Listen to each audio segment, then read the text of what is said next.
ser patrimonio de la humanidad porque después de una buena sesión de surf siempre entra un buen culip.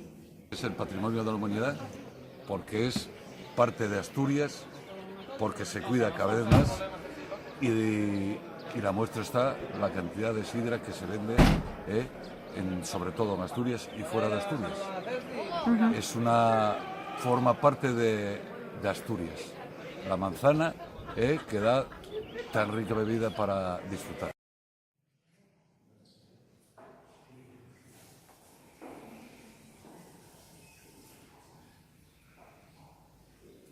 La sidra debe de ser patrimonio material de la humanidad porque identifica a los asturianos. A los asturianos nos corre sidra por la sangre. Patrimonio de la humanidad porque es una vida extraordinaria, que resume un paisaje, es sostenible, es una vida sincera, que sienta bien, súper sana y aparte que acompaña pues cualquier momento del día, cualquier comida de una manera formidable. Mucha calidad y mucha honestidad.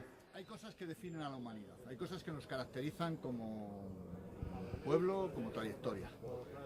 Y esas cosas merecen un reconocimiento. La cultura asturiana de Asturias forma parte de esas cosas.